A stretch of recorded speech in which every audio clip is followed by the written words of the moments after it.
Ladies and gentleman, CM ಆಗುವ ಆಸೆಯಲ್ಲಿ ರಾಹುಲ್ ಗಾಂಧಿ ಬುಲಾವ್ ಮೇರೆಗೆ ದೆಹಲಿಗೆ ಹೋಗಿದ್ದಂತಹ ಡಿಕೆಶಿ ಬರಿಗೈಯಲ್ಲಿ ಬಂದಿಳಿದಿದ್ದಾರೆ. ಆದರೆ ಹೈಕಮಾಂಡ್ ನಾಯಕರಿಗೆ ಡಿಸಿಎಂ ಡಿಕೆ ಫುಲ್ ಶಾಕ್ ಕೊಟ್ಟೆ ಬಂದಿದ್ದಾರೆ. ಕನಕಪುರ ಕುಬೇರ ಸಿಡಿಸಿರುವಂತಹ ಆ ಸ್ಫೋಟಕ ಬಾಂಬ್ಗೆ ಕೈಕಮಾಂಡ್ ತತ್ತರಿಸಿ ಹೋಗಿದೆ. ಇಷ್ಟಕ್ಕೂ ಕೈಕಮಾಂಡ್ ನಾಯಕರಿಗೆ ಡಿಕೆ ಶಿವಕುಮಾರ್ ಸಿಡಿಸಿರುವಂತಹ ಬಾಂಬ್ ಆದ್ರೂ ಏನು? ಎಸ್ ವೀಕ್ಷಕರೇ, ನೆಲ ಜಲ ಭಾಷೆಗಾಗಿ ಪ್ರಾಮಾಣಿಕ ಪತ್ರಿಕೋದ್ಯಮ. ನೀವು ನೋಡ್ತಾ ಇದ್ದೀರಾ ಫೋಕಸ್ ಟಿವಿ. ನಾನು ಪವಿತ್ರ.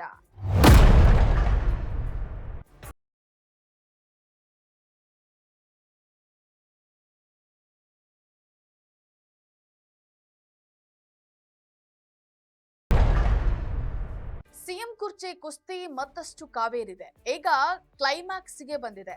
ಸಿಎಂ ಸಿದ್ದರಾಮಯ್ಯ ಒಂದು ಹೆಜ್ಜೆ ಮುಂದೆ ಹೋಗಿದ್ದಾರೆ. ಸಿಎಂ ಆಗೇ ಆಗ್ತೇನೆ ಅಂತ ಅಂದ್ಕೊಂಡಿದ್ದಂತಹ ದೆಹಲಿಗೆ ಹೋಗಿದ್ದಂತಹ ಡಿಕೆ ಶಿವಕುಮಾರ್ ಅವರು ಬರಿಗೈಯಲ್ಲಿ ಬೆಂಗಳೂರಿಗೆ ಬಂದಿಳಿದಿದ್ದಾರೆ. ತಮ್ಮನ್ನ ಕಡೆಗಣಿಸಿದ ಕೈಕಮಾಂಡ್ ನಾಯಕರಿಗೆ ಡಿಕೆ ಶಿವಕುಮಾರ್ ಸ್ಟ್ರಾಂಗ್ ವಾರ್ನಿಂಗ್ ಅನ್ನ ಕೊಟ್ಟೇ ಬಂದಿದ್ದಾರೆ.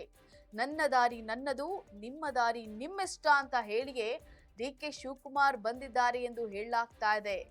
ಡಿಕೆ ಶಿವಕುಮಾರ್ ಕೈಕಮಾಂಡ್ ನಾಯಕರ ಮುಂದೆ ಕೆಪಿಸಿಸಿ ಅಧ್ಯಕ್ಷರು ಆಗಿರುವಂತಹ ಡಿಸಿಎಂ ಡಿಕೆ ಶಿವಕುಮಾರ್ ಸಿಡಿಸಿರುವಂತಹ ಆ ಸ್ಫೋಟಕ ಬಾಂಬ್ ಆದ್ರೂ ಯಾವುದು? ಅದು ಕೈಕಮಾಂಡ್ ನಾಯಕರನ್ನ ಕಂಗೆಡಿಸಿರೋದಾದ್ರೂ ಯಾಕೆ ಅನ್ನೋದನ್ನ ನೋಡೋದಾದ್ರೆ, ಡಿಸಿಎಂ ಡಿಕೆ ಶಿವಕುಮಾರ್ ಅವರು ಈ ಬಾರಿ ಕೈಕಮಾಂಡ್ಗೆ ಸ್ಫೋಟಕ ಬಾಂಬ್ ಅನ್ನ ಸಿಡಿಸಿದ್ದಾರೆ.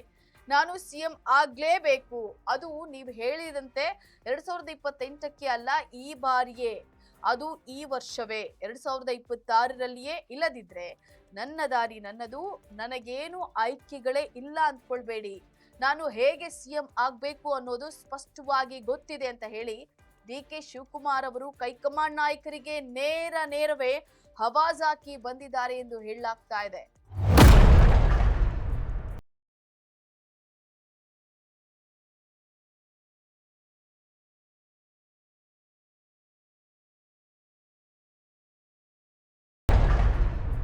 ಹಾಗಾದ್ರೆ ಕಾಂಗ್ರೆಸ್ಸಿನ ಬ್ರ್ಯಾಂಡ್ ಅಂಬಾಸಿಡರ್ ಆಗಿರುವಂತಹ ಕೆಪಿಸಿಸಿ ಅಧ್ಯಕ್ಷರು ಆಗಿರುವಂತಹ ಡಿಸಿಎಂ ಡಿಕೆ ಶಿವಕುಮಾರ್ ಅವರು ಈಗಾಗಲೇ ಕಾಂಗ್ರೆಸ್ಸಿನಿಂದ ಒಂದು ಹೆಜ್ಜೆ ಹೊರಗೆ ಇಟ್ಟಂಗೇನಾ ಅನ್ನೋದು ಸದ್ಯದ ಪ್ರಶ್ನೆಯಾಗಿದೆ. ಇದಾಗಿತ್ತು ಫೋಕಸ್ ದ ಸ್ಪೆಷಲ್ ರಿಪೋರ್ಟ್. ನೆಲ ಜಲ ಭಾಷೆಗಾಗಿ ನೋಡ್ತಾ ಇರಿ ಫೋಕಸ್ ಟಿವಿ.